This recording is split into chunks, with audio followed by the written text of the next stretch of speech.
You know how almost every day there's some shocking piece of news, some other totally inappropriate person has been appointed to a job or nominated for a job, or it's Kari Lake, or it's yet another relative, or somebody's, somebody else's father-in-law, or son-in-law has been appointed to a job. I think that's probably deliberate. You distract people, you put an enormous amount of news on the table, and you keep it going all the time. And that's a way of kind of dominating and running the media.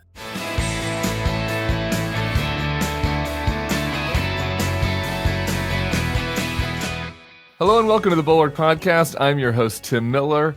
Couldn't be more delighted to be here today with a staff writer at The Atlantic. Her books include Autocracy, Inc., The Dictators Who Want to Run the World, and Twilight of Democracy, The Seductive Lure of Authoritarianism, as well as the Pulitzer Prize-winning Gulag, A History. It's Anne Applebaum. Welcome back, Anne. How you doing? Fine. Thanks for having me back. Fine. We're fine. We're here. We're doing fine. I've got to be more precise in that in the opening greetings, I think, given the nature of affairs. I want to start with the seductive lure of authoritarianism because it's more seductive than maybe I had even anticipated.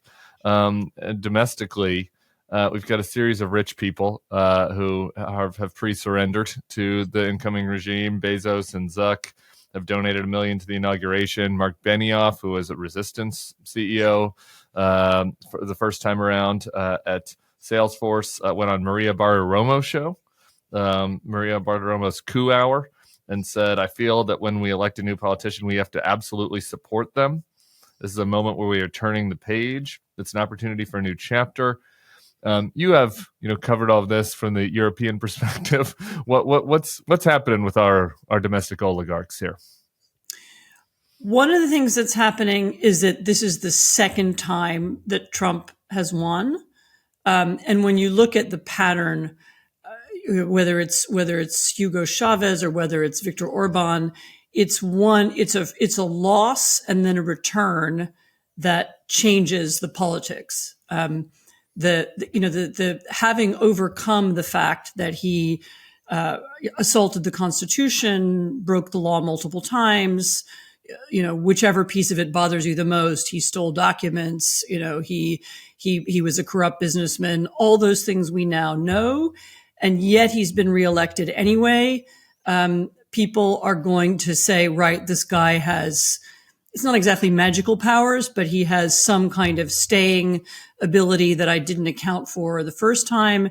And, I better get along with him or else I'm in trouble. And that's actually, it's not unique to the United States. You can see it in other places that the person who broke the law and yet comes back to power, people are, I don't know if it's more afraid is really the right word.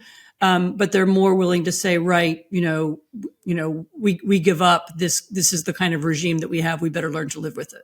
Yeah, more accommodating, maybe. I do wonder, like the best spin you could put on this, right, is that these rich guys are saying, okay, 4 more years of this, maybe we can butter him up and feed on his ego and get some stuff out of it, and then we're done with this guy. That's probably their calculation, right? Obviously, some of us feel like the risks maybe are greater than that. But kind of, how do you sort of assess, that and what what may be a more effective way to deal with a aspiring soft autocrat would be? So one of the mistakes that people are making is imagining that giving the state more power or giving the executive more power, including, effectively power without control or the ability to bend the law, that will somehow be good for business. This is a very seductive argument that I think actually a lot of the people around him do believe. Musk, Thiel, but maybe also Bezos and Zuckerberg. I don't know. They think that this kind of power that seems to be different from the first time, where, as I said, he has this support in a particular part of the business community. They think it'll be good for them. They could be right in the short term. Obviously Bezos is reckoning that all the things he wants to do, go to space or go to Mars or wherever, those things will be facilitated by by a Trump administration that will loosen regulations or give him subsidies. I mean, Trump has been known to do that before. The mistake that they make is that, in the longer term, and I don't know, life is so accelerated right now that longer term could come faster than it used to.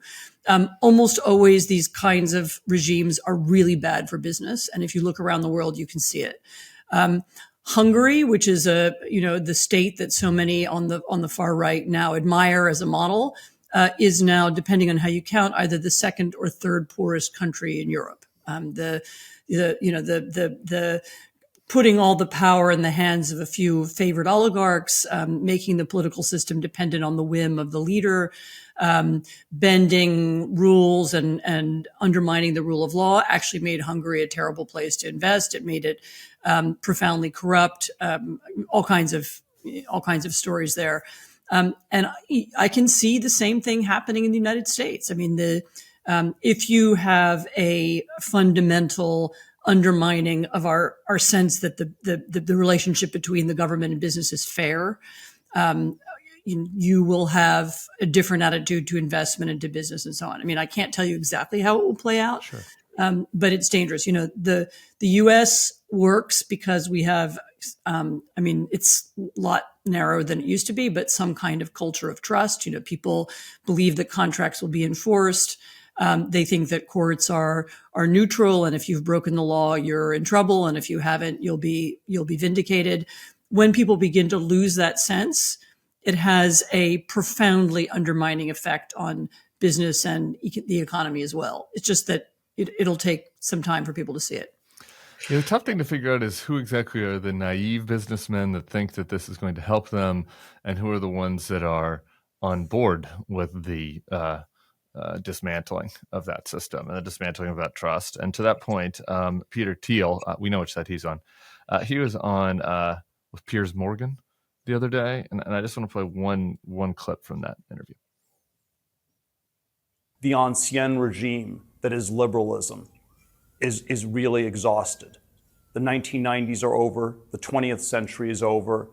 The 2020 election was not a return to normalcy, but it was, in retrospect, a last stand for the ancien regime with its very ancien president, and I think that's kind of what's over. So the ancien regime there, the liberal order, is over, and it's, I think, in Peter Thiel's mind, is going to be replaced by the autocratic order, maybe the techno-feudal order, I don't know, of him and Elon and Mark Andreessen with Donald Trump as their puppet. Just wondering your thoughts about that. I think that is what they think. Interesting, ancien, or old, as we say in English, is a word you could also apply to Donald Trump. There are, and to Peter Thiel, if you looked at his face, he's trying to pretend like for the YouTube viewers, he's trying to pretend like he is not part of the ancien, but he's looking pretty ancien too. Right. I mean, he's, of course, a product of the United States of America and its educational system and its financial system and so on and on. So it's not like he represents something new, but that's a separate question. I do think that there are now, there is a part of the media, there is a part of the business community, there's a part of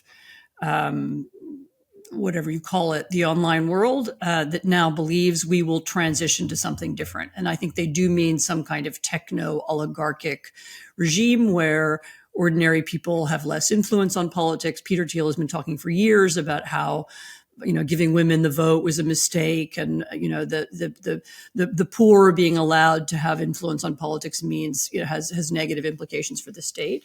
And I think the reason I was talking about Trump being old is they think that they will control him and they will hasten the transition to that regime. I mean, this is not some kind of made up dystopian nightmare. I mean, this is what they've been saying. This is what Thiel has been saying. This is what Curtis Yarvin has been saying. This is what others have been saying. So, why shouldn't we believe them when that's what they say?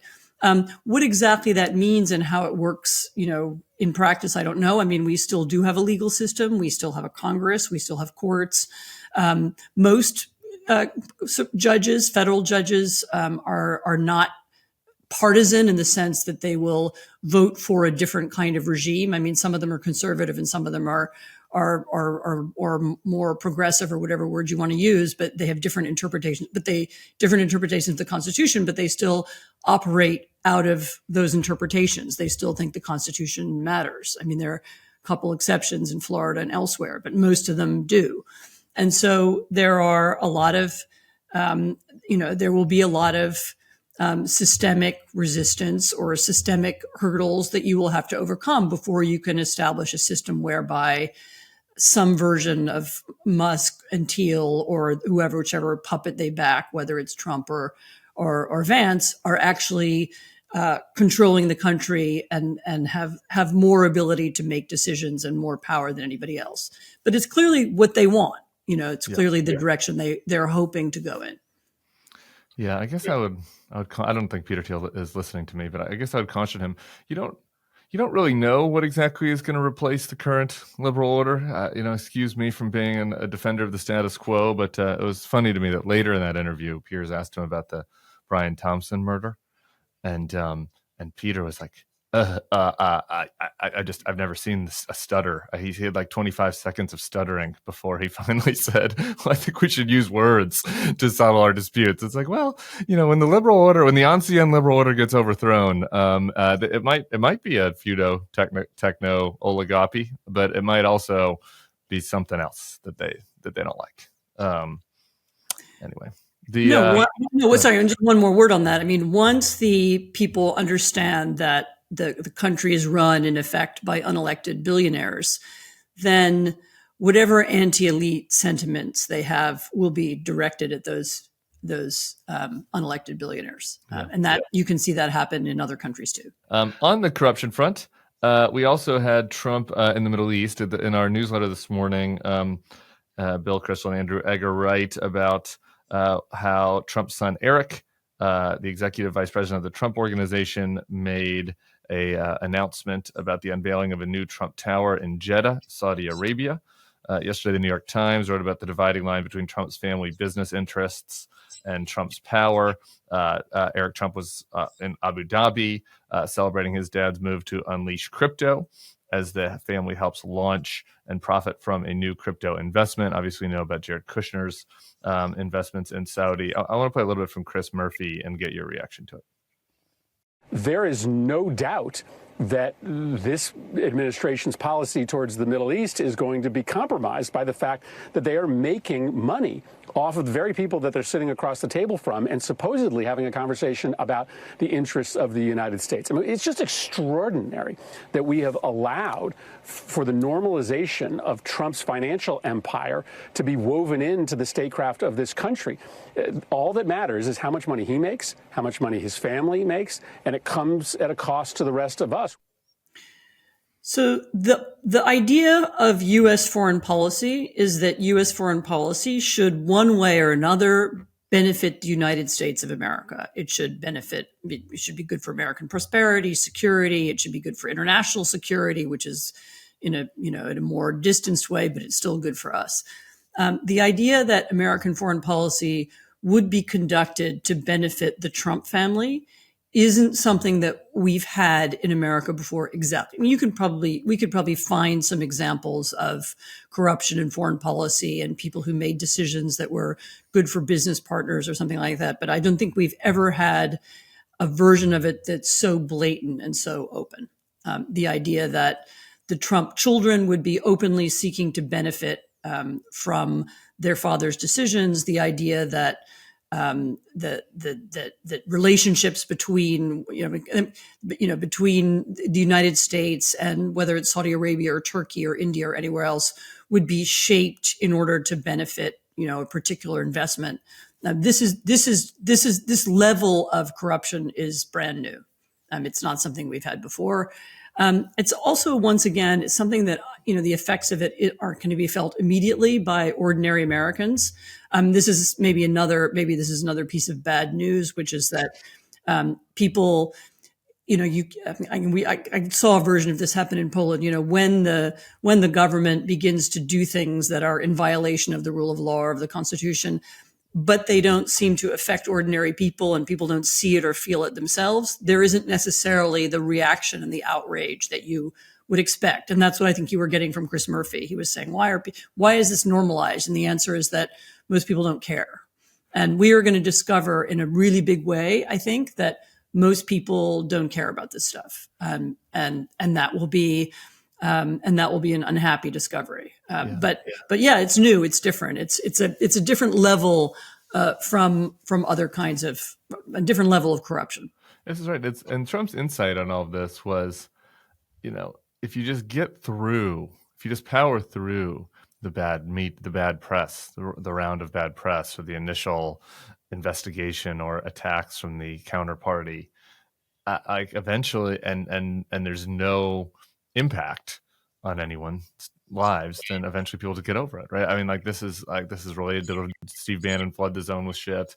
That it's also just this notion of as a tabloid guy, he knows this. He went through the scandal cycles before. It's like if you survive it and get out the other side, then you can continue to press on.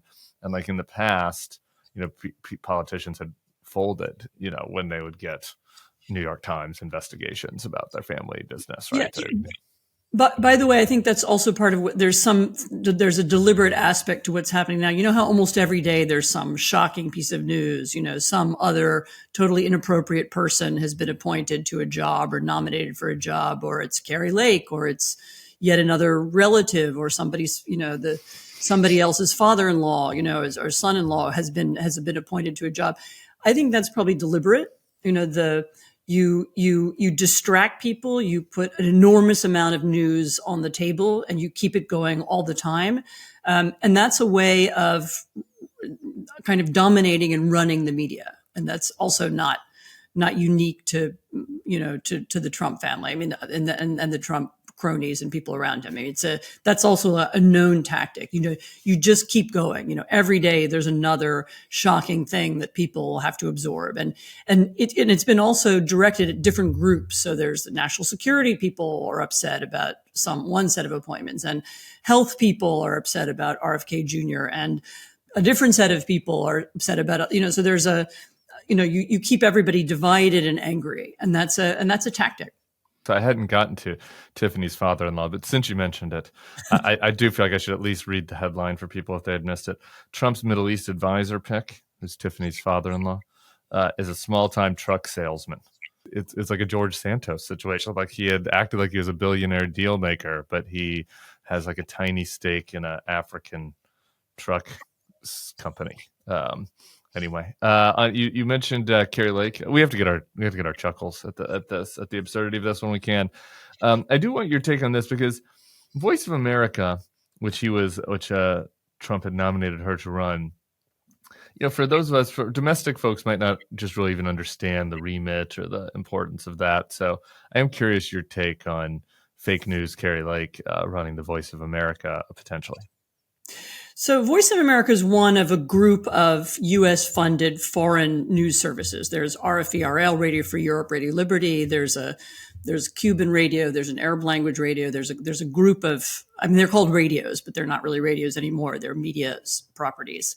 There's Radio Free Asia, which has, I think, or it used to be at least the most Uyghur language broadcasting of any outlet outside of China. They play a really important role they could play a more important role in countering Russian and Chinese propaganda outside of the United States. So there is an enormous effort to shape narratives and conversations in Africa that the Chinese invest in. They've actually invested billions and billions of dollars. Way more money than we spend on Radio Free Europe and all those media properties put together. The Russians have a huge investment in information campaigns of different kinds in Europe and Asia, elsewhere. One of the few tools that we have is Voice of America and those other properties, which are designed at least to put it's not so much they're not meant to be American propaganda. I'm sure sometimes that's what they are. But mainly they're designed to be, outlets that build trust because they report things that are true, They're meant to be, to contradict the Russian and Chinese messaging. They're meant to build a, different set of arguments, mostly, as I said, in third countries. I mean, they're most important in places where, where the U.S. and the democratic world are competing directly with the authoritarian world in narratives and in arguments. The idea that Kari Lake would be the head of Voice of America is absurd on many levels. I mean, she's has no journalism experience. She has no public diplomacy experience. She's a liar. She was a local TV anchor. So. Oh, right. Okay. Well, she hasn't run, as far as I know, she hasn't run a large international media institution. She, and of course she's a liar. I mean, she's somebody who supported a false narrative about multiple elections, actually, Trump's elections, her own elections. And actually her anti-election sort of campaigns, or her election denial campaigns in Arizona had a big effect, I think, on the culture of Arizona. I mean, I did a podcast last summer and we interviewed an Arizona election official whose life was essentially ruined. I mean, he was just a guy who said, Trump didn't win the election, and he was harassed and doxxed, and his family was attacked. And, you can imagine what people go through if you're a Maricopa County election official and you live in a world in which Kari Lake dominates. So the idea that she would be somehow the spokesman for American values around the world and, fighting Chinese authoritarian propaganda in Africa is ludicrous. I mean, on top of that, last year, the Senate confirmed a board of it. There's an institution that governs all of these media properties. And there's a board. I know it's half Democrat, half Republican by law. Yeah, I think it's 3-3. And I think the Secretary of State is the fourth vote on it. The Senate confirmed that board, and actually that board is what decides who will be the next leader of these various institutions. The VOA has a current leader. It's somebody who was just appointed a few months ago, Mike Abramowitz, who used to be the leader of Freedom House, which is it's like a Cold War era democracy promotion organization that also did most of its work outside of the United States. So he's not by any means some kind of left wing or progressive figure. He's just somebody who's worked on democracy issues for a long time. So that board would have to agree that Kari Lake will replace him, and we'll see what it does.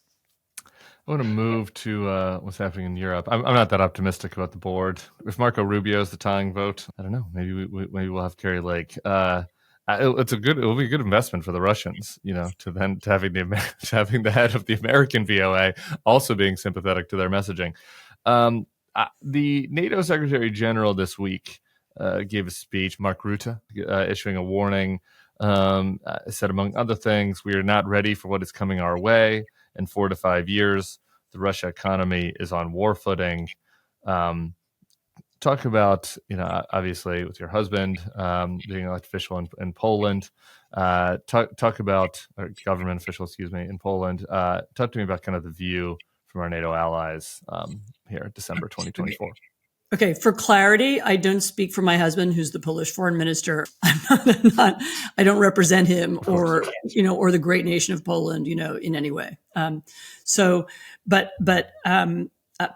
think what Rutte was saying is something that's becoming increasingly clear, which is that the Russian economy is now increasingly a war economy. It's built around and for the purpose of producing weapons, which is making it look a lot more like the Soviet economy, actually, from the 1970s, which is an interesting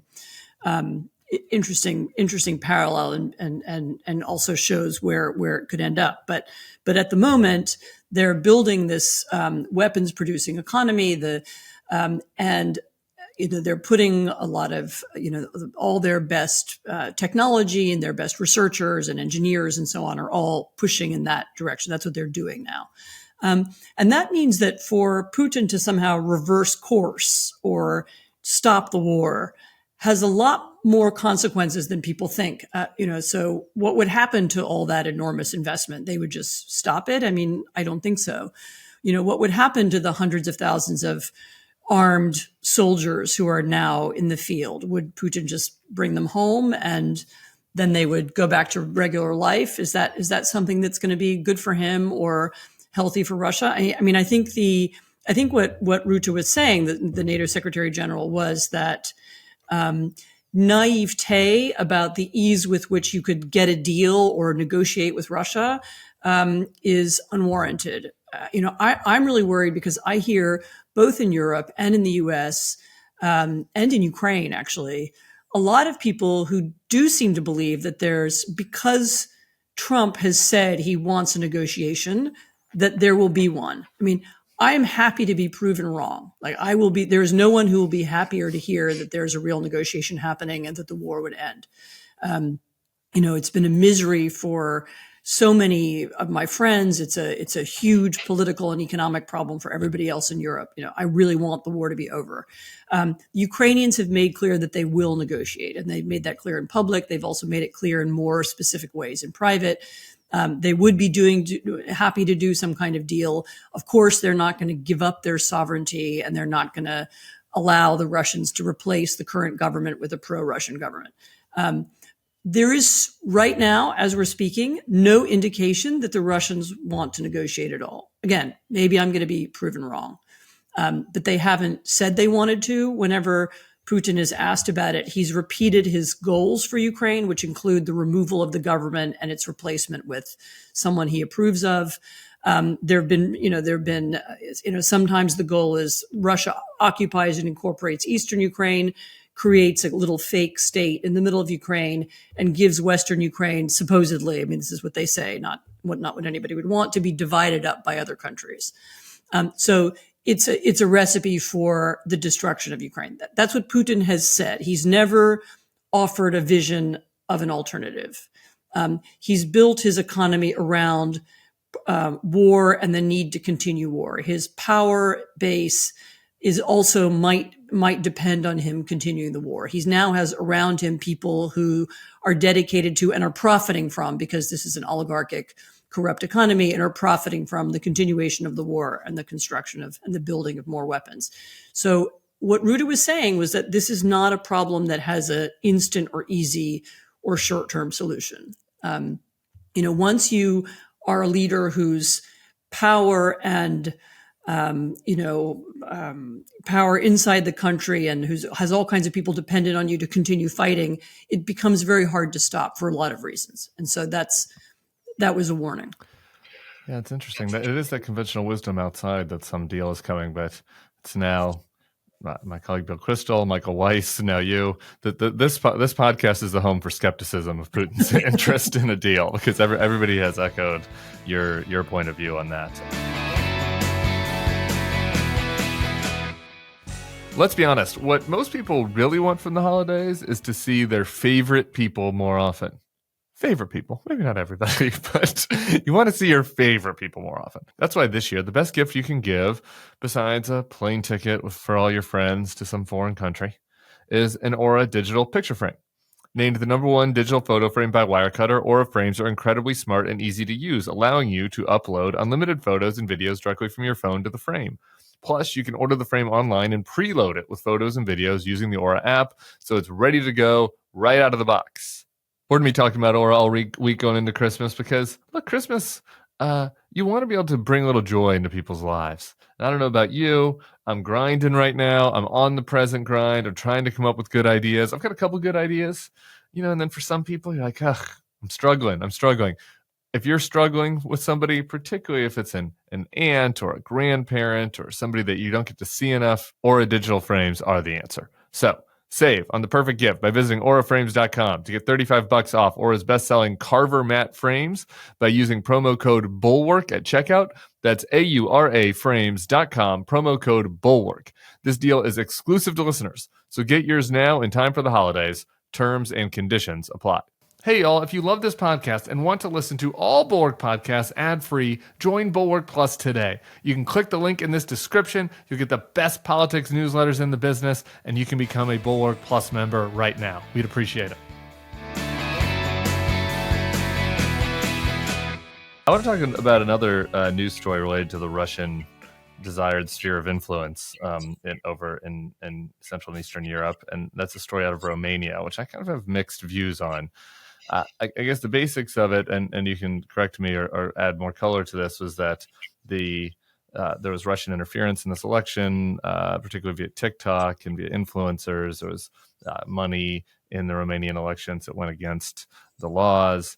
And so they called off the election, essentially. I think that, anyway, like I said, I have mixed views on it, but I'd like to hear your perspective.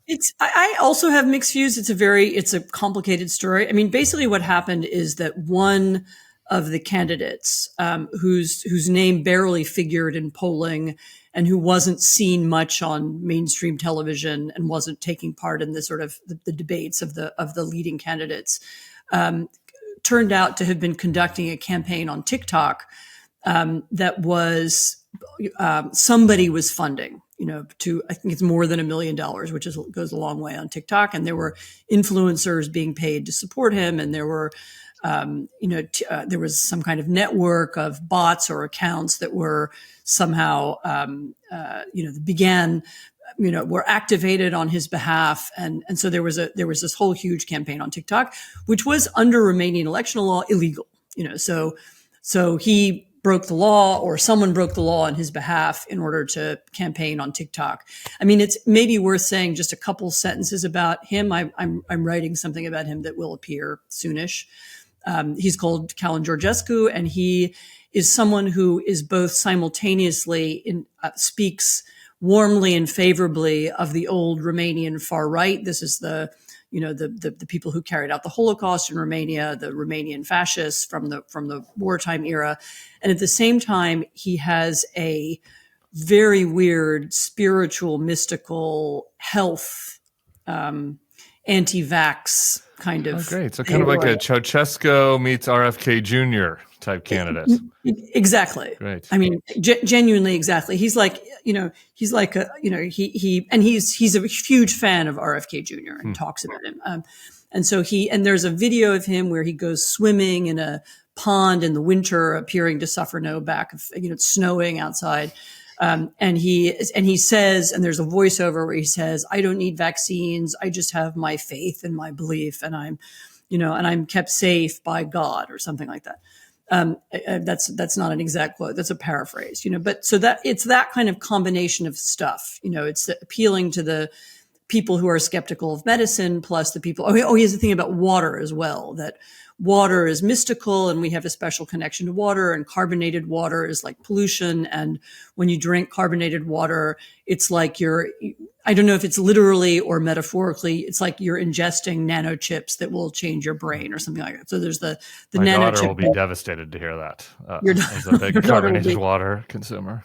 Yes, right. So anyway, so that's who he is. He's also very pro-Russian and very anti-war, and he and his wife, who's also a health kind of mystic healer kind of person, have this whole thing about peace. We need peace. We mustn't, contributing weapons to the war, just continues the war. And of course, the truth is that if Romania and the rest of Europe stopped contributing wars to Ukraine, then Ukraine would fall. Russia would be on their border, and actually, it would cost Romania more.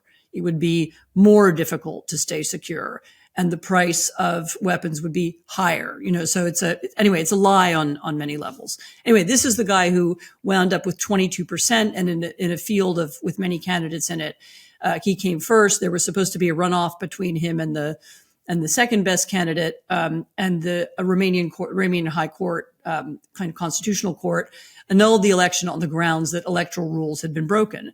In addition to, they also discovered a whole, they found 85,000 supposedly separate evidence of different kinds of Russian cyber attacks on the campaign and on election infrastructure as well. There have been a lot of weird stories in Romania in the last couple of weeks connected to it. There was a group of armed people arrested. There were some odd links between Georgescu and some Moldovans have been found, and so on. I mean, I can't speak to whether any of that is true or how it's related. But it seems to me that the deep question here is whether Romania gets to decide what its electoral laws are.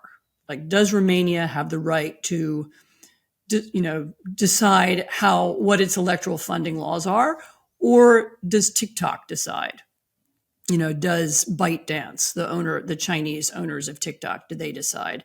I mean, there are other countries that are facing a version of that question too. I mean, you can create laws about. I mean, Germany has laws about hate speech. And other countries have laws about electoral campaigning and what kind of how much you can spend and what you can do. And we here in America have no electoral laws anymore, really, and we have a free for all, and you can spend whatever you want. And we're used to that, and we think it's okay. But I think other countries are allowed to have different rules, But are any of those rules enforceable in a world where actually the campaign is conducted on, platforms that are owned by ByteDance or by Elon Musk, or by Mark Zuckerberg?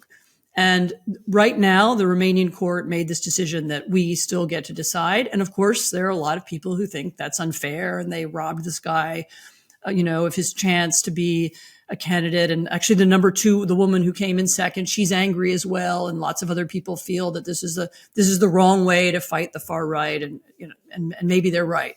But it's a pretty fundamental question, and it's going to be come up in a lot of election campaigns. We have a German election campaign in a few weeks, where there will absolutely be a huge Russian role. There will be, there are other elections coming, and in each one of those, we will now face this problem.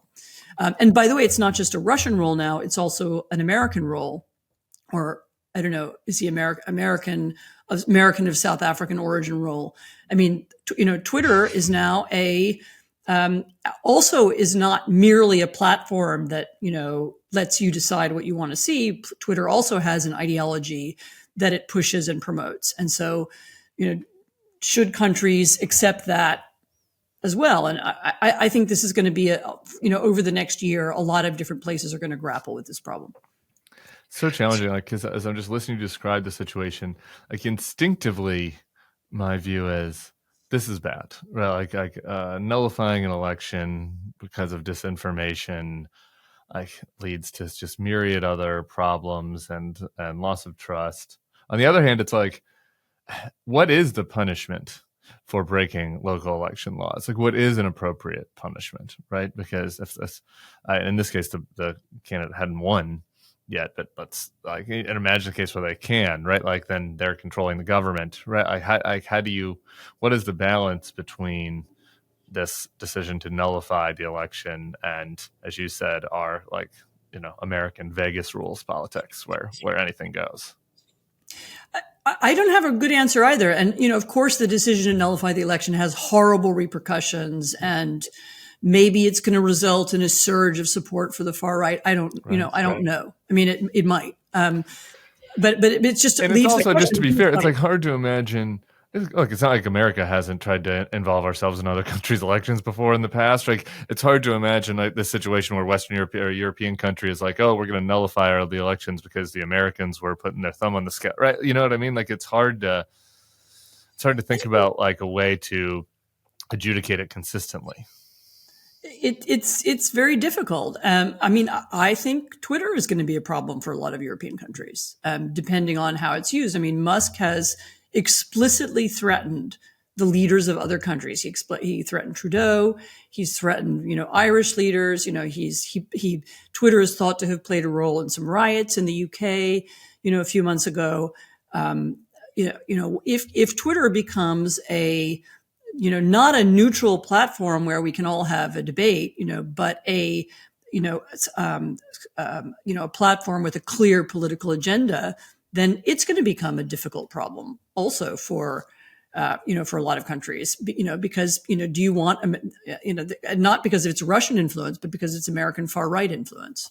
And I don't know how people are going to deal with it. Maybe they'll discount it or ignore it, or we'll all decide that it's free speech and end that. But these are, again, there are countries who have different rules from the United States, who have a different way of conducting elections and political debate. And those are their rules, and they created them. And the question is whether or not they get to keep them or not. And maybe the answer is no. I don't know. I want to move on to the Middle East before we lose you. You wrote about the collapse of the Assad regime. The collapse of autocratic regimes tend to happen gradually and then suddenly, slowly, and then all at once. You led the story in a nod to Hemingway. You also wrote on one of these social networks, I forget where I saw you writing this, it's a bad day for the international network of dictators who live in similar palaces. There's a video of the Assad palace being stormed. Just wondering your thoughts on what happened in Syria and the ramifications.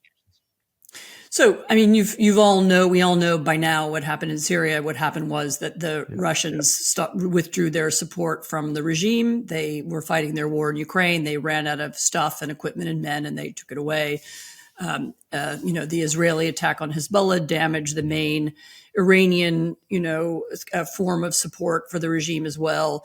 And then suddenly it turned out that the regime was not only was it bankrupt, but it was unable to protect its people. So here's, to me, what was the most interesting thing about the fall of Assad was that when the rebel movement came into Aleppo, they took it not after this bloody, bitter battle in which lots and lots of people died. They basically walked in. And then once they walked into Aleppo, then they walked into a bunch of other cities and villages, and then they basically walked into Damascus. And that is to me, is really interesting because it means that the army, the police, the security apparatus, the people who worked for Assad suddenly lost their belief that he would protect them. And all of these people, everybody who's in the army or in the police or wherever, they all also live in this country that has been ruled by this unbelievably brutal system for a long time. And they all have cousins and friends and relatives and acquaintances who were in prison or who were tortured or who are refugees, because everybody does in a state like that. And so there has to be, they're loyal to the regime because the regime pays them, presumably, or because it gives them some kind of access to goods. That's how it works for example, in Venezuela or in Cuba. But also because it protects them from the wrath of their fellow citizens. And once they lose that, once the regime appears weak, then it does, it wasn't then it was a collapse. Then they just all melted into the woodwork and they took off their uniforms and walked away. And it's a really interesting model because we tend to think about these systems as eternal and they can't be stopped and they're so brutal that their violence controls everything. But again, remembering what the subject that we started with, which is that the long-term effect of brutality and centralization and oligarchic control is poverty. And that eventually it destroys any culture of entrepreneurship or business or investment. Those regimes can, once people lose faith in them, then they can go quite quickly. I mean, a really interesting country to watch. I have this weird web of connections that I make in my head that is maybe peculiar to me, but like when I saw Syria, I started thinking about Venezuela. On the other side of the planet, I realized not really similar culturally or any other way, but it's also a country where the regime is still there because of the army and the police continuing to work for it, even though there's a lot of evidence that the army and the police are very uncomfortable with the system and sympathize a lot with the population.